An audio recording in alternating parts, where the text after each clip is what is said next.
నమస్తే ఠాగూర్ గారు. నమస్తే అమ్మాయి. సార్, రీసెంట్గా మనం చూస్తే గత 3-4 రోజుల నుంచి మాట్లాడుతూనే ఉన్నాము. ఏదైతే కోల్కతా ఇన్సిడెంట్ ఉందో, ఇవాళ పోస్ట్ మార్టం రిపోర్ట్స్ కూడా బయటికి రావడం జరిగింది. 14 నుంచి 16 ప్లేసెస్లో ఇంజురీస్ మనం చూస్తూ ఉన్నాము. లిప్స్, చెస్ట్ అండ్ దాంతోపాటు ఊపిరితిత్తులు, బ్లడ్ క్లాటింగ్, ఇలా రకరకాలుగా మనం వింటూ ఉన్నాము. ఈ అమ్మాయికి సంబంధించి పోస్ట్ మార్టం రిపోర్ట్స్లో పూర్తి వివరాలు ఏంటి, అండ్ న్యాయం వైపు కనుక మనం చూసుకుంటే ఏ విధంగా ఉండే అవకాశం ఉంటుంది అంటారు? అసలు ఆగస్టు 9 నుంచి ప్రతిరోజుకు ఒక్కొక్క మార్పులు జరుగుతూ 13వ తారీఖు నాడు ఈ ఇష్యూ అన్నది మన హైకోర్టు దృష్టిలోకి వెళ్ళింది, కలకట్టా హైకోర్టు దృష్టిలోకి. కలకట్టా హైకోర్టు దీన్ని సీరియస్గా తీసుకుంది. కలకట్టా లోకల్ పోలీసులు కరెక్ట్గా పనిచేయట్లేదు అని చెప్తూ సిబిఐకి కేసుని రిఫర్ చేస్తూ హైకోర్టు ఇన్వాల్వ్ అయింది. అంటే పేరెంట్స్ అప్పీల్ చేసుకున్నారు. ఎప్పుడైతే పేరెంట్స్ అప్పీల్ చేసుకున్నారో హైకోర్టు ఇన్వాల్వ్మెంట్ అయిన తర్వాత అక్కడి నుంచి న్యాయం అంటే ఏమిటి అన్నది మనకి ప్రతి సంఘటనలో కూడా కనిపిస్తుంది ఈ ఇష్యూలో. ఇది కాకుండా రీసెంట్గా ఈ విషయం మీద సుప్రీంకోర్టు కూడా సుమోటోగా తీసుకుంది. మనం ఒక వీడియోలో కూడా చేసాం మనం కలిసి. ఏంటంటే సుప్రీంకోర్టు ఇన్వాల్వ్మెంట్ అవ్వాలి, ఒక త్రిసభ్య కమిటీ దీని మీద ఇన్వాల్వ్మెంట్ అయ్యి డైరెక్ట్ ఎంక్వైరీ చేస్తే బాగుంటుంది. ఈవెన్ సిబిఐ మీద కూడా చాలా అపోహలు ఉన్నాయి. ఎందుకంటే స్టేట్ గవర్నమెంట్ కంట్రోల్లో ఉంటుంది సిబిఐ, కాబట్టి సిబిఐ మీద కూడా కొన్ని అలిగేషన్స్ ఉన్నాయి కాబట్టి సిబిఐ కాదనుకున్నారు. బట్ అనుకున్నట్టుగానే మీడియా అయితేనేమి, మరొక రకంగా అయితేనే మొత్తానికి సుప్రీంకోర్టు దృష్టిలో కూడా వెళ్ళింది.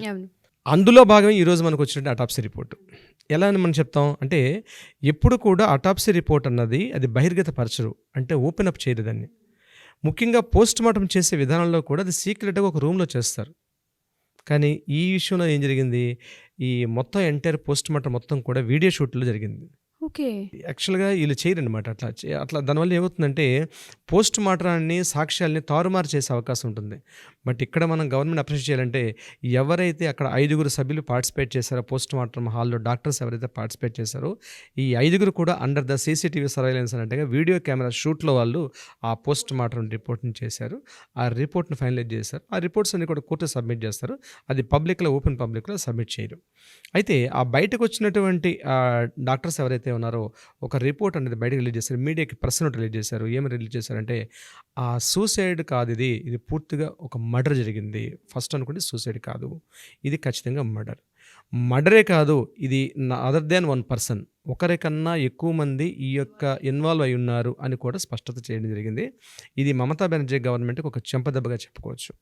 అయితే మనం అటాప్సీ రిపోర్ట్, అదే పోస్ట్ మార్టం రిపోర్ట్కి సంబంధించి మనం డీటెయిల్స్లోకి వెళ్ళినట్లయితే, ఎవరైతే విక్టిమ్ బాధితురాల యొక్క శరీరం మీద తల నుండి కాళ్ళ వరకు సుమారుగా 14 చోట గాయాలు కలిగి ఉంది ఆ అమ్మాయి.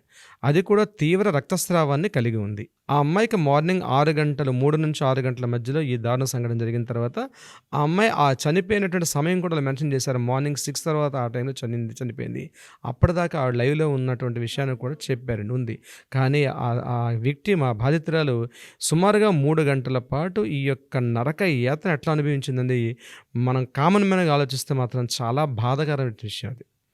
ఇక అటాప్సీ రిపోర్ట్ విషయానికి వస్తే, ఆమెకు తలలోని హ్యామరేజ్ జరిగింది, అంటే తలలో రక్తస్రావం గడ్డ కట్టిపోయింది. అంటే ఇక్కడ రిపోర్ట్ని మనం కొద్దిగా అనలైజ్ చేసుకుంటే, యాజ్ ఏ లీగల్గా మేము కొంత అనలైజ్ చేస్తాం కాబట్టి, ఎట్లా అనలైజ్ చేస్తామంటే, ఆ జరిగిన సంఘటన, ఇప్పుడు ఆ అమ్మాయిని ఏం చేశారు, మెడ మీద గట్టిగా ఒత్తి చంపారు. అప్పుడు ఆమెకి లెఫ్ట్ సైడ్ అంటే కుడి సైడ్ ఉన్నటువంటి, కుడివైపు దవడ బెండ్ అయి ఉంది. అక్కడ విషయం అంటే ఆమె దేహం పార్ట్ నుంచి ఎండింగ్ నుంచి చివరి వరకు ఎక్కడ కూడా గాయాలంటే ఫ్రాక్చర్స్ మాత్రం లేవు దేహం మీద. ఫ్రాక్చర్స్ లేకుండా ఒక బాడీని చంపడం అంటే ఒక మెడికల్కి మాత్రమే సాధ్యపడుతుంది. దవడలో ఎన్ని కండరాలు ఉంటాయి, ఏ కండరాన్ని ఇటువైపు తిప్పితే బాధ కలిగి ఉంటుంది, కానీ దేహం ప్రాణం పోదు. కళ్ళల్లోంచి ఎక్కడ ఒత్తి చేస్తే కళ్ళల్లోంచి బ్లడ్ బయటకు వస్తుంది. ఏ సందర్భంలో ఆమె యొక్క ముక్కు నుంచి రక్తం రావాలంటే ఇలా చేయాలి. ఆమె యొక్క లిప్స్ని కట్ చేసేసి ఆమె లిప్స్ కూడా ఆ బ్లడ్ రావాలంటే బాడీలో ఏ పార్ట్స్ని ఎక్కడెక్కడ ఏ కండరాలని పట్టుకుంటే బయటకు వస్తుంది. భయోత్పాతం అంటే ఒక భయంకరమైనటువంటి దాడి, అటాక్. అది ఒక మూకుమ్మడి అటాక్ దాడి. ఒక నరమురగాలు అటాక్ చేస్తే ఎలా ఉంటుంది. నిజంగా డాక్టర్సా, లేకపోతే వాళ్ళు ముసుగేసుకున్నటువంటి మానవ మృగాలు అని చెప్పడానికి కూడా బహుశా తెలుగు భాషలోని, ఇంగ్లీష్ లిటరేచర్లో వర్డ్స్ని వెతుక్కోవాల్సి వస్తుందేమో. అంత పాశవికంగా, అంత అవాస్తవికంగా అసలు అసలు దుర్భరంగా ఆ తల్లిని వాళ్ళు చేయడం జరిగింది అక్కడ. ఇక మెడ మీద ఏం చేశారు, ఎక్కడైతే ఆమెకి దీనికి ఏమంటారంటే పెరిస్టాల్టిక్ మూమెంట్స్ అంటారు. అంటే ఆహార వాహిక అంటారు. ఈ ఆహార వాహిక నుంచి వెళ్తున్నటువంటి ఇక్కడ 2 పైప్స్ ఉంటాయి ఇక్కడ. అంటే ఒకటి ఎయిర్ పాసింగ్ ఉంటుంటుంది, మన ఫుడ్ పైప్ ఒకటి ఉంటుంది. ఈ రెండిటిని కూడా గట్టిగా ప్రెస్ చేశారు. ఆమె మెడ కూడా బాగా వాచిపోయి ఉందని ఆ రిపోర్ట్‌లో కూడా రాయడం జరిగింది. ఇక ఇంటర్నల్ పార్ట్స్ వచ్చినట్లయితే హెవీ బ్లీడింగ్, లివర్, లంగ్స్‌లోకి బ్లడ్ ఎళ్ళిందండి. అంటే ఏ రకంగా ఎంత గట్టిగా ఒత్తారని చూడండి. ఎంత హెవీ ప్రెస్, ఎక్కడ ప్రెస్ చేస్తే లంగ్స్‌లోకి బ్లడ్ వెళ్తుందో కూడా తెలిసిన విధంగా ప్రెస్ చేశారు లంగ్స్‌లోకి కూడా. ఎగైన్ ఇంటర్నల్ బ్లీడింగ్ ఆమెకి. రైట్ చెస్ట్, లెఫ్ట్ చెస్ట్ అంతా కూడా గాయాలు భయంకరంగా. అవి ఎలా అంటే ఏదైనా ఇన్‌స్ట్రుమెంట్ ఉపయోగించారని కూడా సస్పెక్ట్ చేశాడు అక్కడ. అక్కడి నుంచి కిందకొచ్చిన తర్వాత ఆవిడ యొక్క వెజినా పార్ట్ ఏదైతే ఉందో మనం మాట్లాడుకోవడం కష్టం. అక్కడ విసిడ్ అని ఒక టెర్మినాలజీ వాడారు. విసిడ్ అంటే ఇట్స్ నాట్ ఏ మనం అనుకున్న రెగ్యులర్ వర్డ్ కాదు. అది ఒక జిగురు లాంటి పదార్థం అని చెప్పడం జరిగింది అక్కడ. ఒక 155 గ్రామ్స్ ఒక విసిడ్ అన్నది అక్కడ కలిగి ఉంది. అది ఏంటంది వాళ్ళ వర్డ్ అయితే క్లియర్‌గా చెప్పలేదు. ఈ వర్డ్ వాడారు విఐసిఐడి అంటే ఒక జిగురు లాంటి పదార్థం ఉంది, వెజినా పార్ట్ దగ్గర ఉంది. ఇక మనం అనుకుంటే బాడీలో ఎక్కడైతే డ్యామేజెస్ అయితే జరగలేదు. కింద పార్ట్‌కి వచ్చినట్లయితే రైట్ లెగ్ కూడా యాంకిల్ అక్కడ బెండ్ అయిపోయి ఉంది. అలాగే కిందన పాదాల వరకు అనేక గాయాలు కలిగి ఉంది. అంటే శిరస్సు నుంచి పాదాల వరకు ఇంటర్నల్ ఆర్గాన్స్, ఎక్స్టర్నల్ ఆర్గాన్స్ అన్నీ కూడా హెవీ డ్యామేజ్. అయితే ఇక్కడ సస్పెక్ట్ చేయాల్సింది మనం ఈ అటాప్సీ రిపోర్ట్ కాకుండా మనం ఇంకొక యాంగిల్ ఆలోచిస్తే జనరల్గా ఆర్జికర్ మెడికల్ కాలేజ్లో ఇలాంటి సంఘటనలు సర్వసాధారణం. 2001లో, 2003లో, 2014లో, 2016లో ఎవ్రీ ఇయర్ ఏదో ఒక రకంగా జరుగుతుంటే వాటి అన్నింటినీ కూడా సూసైడ్ అని ఒక హుక్ చేసేసి వాటిని ఆ సాక్ష్యాలు క్లోజ్ చేసేసారు. అయితే మన ఫార్చునేట్ అనాలి, ఆ కాలేజ్ అన్ఫార్చునేట్ అనాలి. ఏం జరిగింది ఇక్కడ ఈ మీడియా వల్ల, సిబిఐ వల్ల, హైకోర్టు ఇన్వాల్వ్మెంట్ వల్ల టోటల్ రిపోర్ట్స్ అన్నీ బయట రావడం వల్ల అసలు విషయం తెలిసింది. వాళ్ళ ఇంటెన్షన్ ఏంటంటే, వాళ్ళ మెయిన్ మాల్ ఇంటెన్షన్ ఏంటి, ఆ కాలేజీలో కొన్ని అవాస్తవిక సంఘటనలు జరుగుతూ ఉన్నాయి. హ్యూమన్ ట్రాఫికింగ్ కావచ్చు, లేకపోతే ఇంటర్నల్ ఆర్గాన్స్ ట్రాఫికింగ్ కావచ్చు. ఇట్లాంటివన్నీ జరుగుతున్న డ్యామేజెస్ వల్ల ఈ అమ్మాయి వినకూడనటువంటి వినిందో, చూడకూడని దృశ్యాన్ని చూసిందో ఏదో తెలియదు. దానివల్ల ఈ అమ్మాయిని హెరాస్మెంట్ చేయడం జరిగింది కాలేజీలో. హెరాస్మెంట్ ఎవరు చేశారు, కాలేజీకి సంబంధించినటువంటి అదే స్టూడెంట్స్లో ఒక రౌడీ మూక అని మనం అనుకోవచ్చు. వీళ్ళు ఈ మీద అటాక్ చేశారు అని మనకు అర్థమవుతుంది. అంటే జరుగుతున్న స్టోరీస్ని మనం లింక్ చేసుకుంటూ వెళ్తే మనకు అర్థమైంది అది. వీళ్ళ మదర్ ఏం చెప్పారు పబ్లిక్ మీటింగ్లోకి వచ్చేసి, మా అమ్మాయి గడిచిన 3 days నుంచి చాలా అప్సెట్లో ఉంది, కాలేజీకి వెళ్ళడానికి కూడా తను చాలా ఇబ్బంది పడుతుందన్న వర్డ్ను కూడా ఆవిడ చెప్పడం జరిగింది. ముందు రోజు సాయంత్రం ఆగస్టు 8 4 గంటల సమయం ప్రాంతంలో సందీప్ ఘోష్ యొక్క ఛాంబర్లోకి అమ్మాయి వెళ్ళడం, మళ్ళీ వెళ్తూ ఏడ్చుకుంటూ వచ్చిందని కొంతమంది స్టూడెంట్స్ కూడా అక్కడ మీడియాలో మనం చూస్తున్నటువంటి ఈ శాటిలైట్ ఛానల్స్లో మనం చూస్తున్నట్టు న్యూస్ బులెటిన్లో కూడా కనిపిస్తుంది. అమ్మాయి వెళ్ళింది ఈవినింగ్ 4 o'clock అని. బట్ అక్కడ ప్రిన్సిపాల్కి ఈమెకి ఏం జరిగిన సంఘటన బయటికి రాలేదు. తర్వాత వచ్చిన ఆడియో క్లిప్స్లో మనకు తెలిసిన ఇన్ఫర్మేషన్ ఏంటంటే, వీళ్ళ ఫ్రెండ్స్ మాట్లాడుకున్నారు, ఇవన్నీ మనం అనుకున్నటువంటి కొన్ని అసాంఘిక కార్యకలాపాలు జరిగాయి, ఈ అమ్మాయి దాన్ని ప్రతిఘటించింది కాబట్టి భారీ మూల్యం చెల్లించుకుంది అన్నారు. దీన్ని సూసైడ్గా కవర్ చేద్దాం అనుకున్నారు. అయితే ఇక్కడ ఒక విషయం ఏంటంటే, ఇంత పాశవికంగా, ఇంత దైన్యంగా ఎందుకు చంపారంటే, ఇలాంటివి కానీ మీరు కానీ చేసినట్లయితే మీ యొక్క లైఫ్ ఇలాగే ఉంటుందని స్టూడెంట్స్కి ఒక ఇండైరెక్ట్ మెసేజ్, ఒక బెదిరింపు. అంటే స్టూడెంట్స్ ఇలాంటి భయోత్పాదన కలిగారు అనుకోండి, ఇలాంటివి పట్టించుకోకుండా ఉంటారని ఒకే ఉద్దేశంతో ఇంత పాశవికంగా అటాక్ చేశారంటే, ఇప్పుడు మనకు పోస్ట్ మార్టం 2 విషయాలు తెలుస్తాయి. ఒకటి ఏంటంటే, కోపం వచ్చి కొట్టేయడం వేరు, ఫట్మని కొడతారు, అవతల ఏదో దెబ్బ తగిలో ఇంకోటి తగిలో పడిపోతారు. లేదా కోపంతో కొట్టారనుకోండి, కాస్త ఆవేశంతో కొట్టారనుకోండి, ఇంకొక రకంగా డ్యామేజ్ అవుతాయి. కానీ ఇది అట్లా కాదు, క్రూయల్టీ అంటే అండర్ సెక్షన్ 376 చెప్తుంది క్రూయల్టీ. సరే 498లో క్రూయల్టీ ఒకటి వస్తుంది, సెక్షన్ 376 గ్యాంగ్ రేప్ కిందకు వస్తుంది. అక్కడ ఇవన్నీ ఇంపోజ్ చేస్తారు ఈ సెక్షన్స్లో. 376 ఏం చేస్తుందంటే gang rape and murder, 302 murder కిందకి వెళ్తుంది, 376 is the gang rape. So ఇక్కడ ఏం చెప్తారు వీళ్ళు, పాశవికంగా చంపడం, అమానుషంలో క్రూయల్టీ కలిగినటువంటి ఇది మనకు కూడా బిఎన్ఎస్లో ఏం చెప్తున్నారంటే సెక్షన్ 103 అండ్ 64 కింద వీటిని కేసు నమోదు చేశారు. కాలేజీ వాళ్ళు కావాలనే ఉద్దేశంతో చేశారు దీనిని అన్నది ఇక్కడ మనకి స్పష్టంగా కనిపిస్తుంది, అర్థమవుతుంది.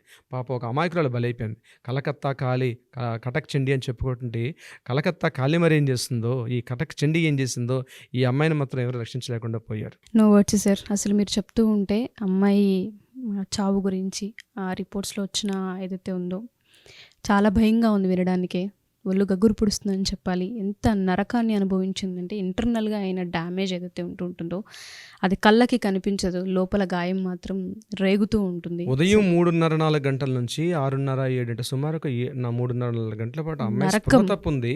తన బాధ వ్యక్తపరచుకోలేదు. ఆ 3 గంటలు నరకయాతన అన్న పదం కూడా సరిపోదేమో బహుశా. మీరు అన్నట్టుగానే జస్టిస్ అని త్వరగా రావాలి. ఈ రిపోర్ట్స్ వచ్చిన తర్వాత దీని ఆధారంగా చేసుకునైనా సరే సుప్రీంకోర్టు అండ్ హైకోర్టు వాళ్ళకు కూడా థ్యాంక్స్ చెప్పుకోవాలి. ఎందుకంటే రియాక్ట్ అవ్వడంలో థ్యాంక్స్ చెప్పుకోవాలి. బట్ నేను అనుకోవడం, ఒక న్యాయవాదిగా నేను అనుకున్నది ఏంటంటే, ఈ సందర్భంలో మన చట్టాలు కొద్దిగా ఎంత ఫాస్ట్ ట్రాక్ కోర్ట్స్ వచ్చినప్పుడు కూడా సత్వర న్యాయం జరగడం కొద్దిగా లేట్ అవుతుంది. కానీ ఈ సంఘటన దృష్టిలో పెట్టుకొని ఇప్పటికైనా కొన్ని విషయాల్లో కొన్ని చట్టాలని కరెక్షన్ చేయాల్సిందే, అమెండ్మెంట్స్ చేయాలి, యాక్ట్స్ని మార్చాలి, రీకరెక్షన్ చేసుకోవాల్సిన అవసరం. ఎందుకంటే అందరికి కనిపిస్తుంటాయి కానీ అక్కడ ఎవిడెన్స్ ప్రూఫ్ కాదు, దీనివల్ల డిలే అవుతుంది. ఈ బాధితులు తిరుగుతూనే ఉంటారు, ఏళ్ల తరబడి నెలల తరబడి కోర్టుకి ఆశ్రయిస్తారు. డిలేని లేకుండా గనక చేయగలగాలి. ఎందుకంటే ఇది ఒక్కటి, అది కేవలం ఆ అమ్మాయికి, ఆ ప్రిన్సిపాల్కు, ఆ కాలేజ్ సంబంధించింది కాదు, యావత్ ప్రపంచం, యావత్ దేశం. ఈరోజు కలకత్తాలో కోట్లాది లక్షలాది మంది మెడికల్ స్టూడెంట్స్ అన్నది ఈరోజు రోడ్ల మీదకి వచ్చి వాళ్ళు ఫుడ్ అన్నీ మానేసి రోడ్ల మీద ప్రోబ్ చేస్తున్నారు. హైకోర్టు కూడా అప్రిషియేట్ చేసింది. ఈరోజు వాళ్ళ నిరసనలో న్యాయం ఉంది, వాళ్ళు సమ్మె చేస్తుంటే న్యాయం ఉంది, వాళ్ళ ఆవేదనలోని వాళ్ళ ఆలోచనలో కూడా న్యాయం ఉందని హైకోర్టు సమర్థించింది. ఫస్ట్ టైం ఎప్పుడైతే సమర్థించిందో ఆ రోజు మమతా బెనర్జీ బయటికి రావడం జరిగింది. ఇప్పుడు రియాక్ట్ అయింది. కోర్టు ఎప్పుడైతే రియాలిటీ చేసింది, ప్రోబ్ చేసిన స్టూడెంట్స్ని సపోర్ట్ చేసిందో అప్పుడు అర్థమైంది ఆమెకి ఇది యాక్చువల్గా ఎక్కడికో దారితీస్తుందని చెప్పి తను బయటకు వచ్చి ఈరోజు తను కూడా ఒక దీనిలాగా సిగ్గుందా అండి మమతా బెనర్జీ గవర్నమెంట్కి, ఒక పవర్ఫుల్ ఒక చీఫ్ మినిస్టర్ రోల్లో ఉన్నటువంటి ఒక నాయకురాలు, ఒక మహిళ, సాటి మహిళ అన్యాయంపై స్పందించే తీరు ఈరోజు హైకోర్టు కూడా తప్పు పట్టింది. ఈరోజు ఎక్కడైనా ప్రభుత్వం చర్యలు తీసుకోవాల్సింది పోయి దొంగ నడిచినట్టుగా ఉంది ఇక్కడ జరిగిన సంఘటనలు చూసినట్లయితే. మమతా బెనర్జీ రోడ్ల మీదకి రావడం ఏంటి, ప్లకార్డ్స్ పట్టుకుంటూ ఆమె ఇట్లా మాట్లాడుకుంటూ వెళ్ళినది యావత్ ప్రపంచం కూడా సిగ్గుగా నిలబడిపోయింది ఈరోజు తను చేసే దృష్టిని.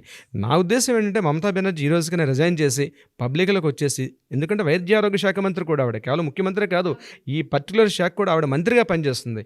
ఈరోజు రిజైన్ చేసేసి హ్యాపీగా బయటకు వచ్చి తప్పు జరిగిందని ప్రజల ముందు దోషిగా నిలబడగలిగితే మాత్రం తృణమూల కాంగ్రెస్ పార్టీకి కానీ మమతా బెనర్జీ కానీ లైఫ్ ఉండే అవకాశం ఉంటుంది. లేని పక్షంలో భారీ మూల్యం చెల్లించుకుంటారు అమ్మాయి. ఎగ్జాక్ట్లీ. సో మీరు అన్నట్టుగానే అమ్మాయి విషయంలో జస్టిస్ అనేది డిలే అవ్వకుండా అతి త్వరగా రావాలి అని ఎంతో కోట్ల మంది ఆడపిల్లలు, ప్రజలందరూ జస్టిస్ కోసం పోరాడుతున్నారు. అది త్వరగా వచ్చేసి అమ్మాయి ఆత్మకు శాంతి కలగాలని కోరుకుందాం. Thank you sir, thank you so much. Thank you so much అమ్మాయి. సుమన్ టీవీలో మీ పర్సనల్ అండ్ బిజినెస్ ప్రమోషన్స్ కోసం కింది నెంబర్కి కాంటాక్ట్ చేయండి.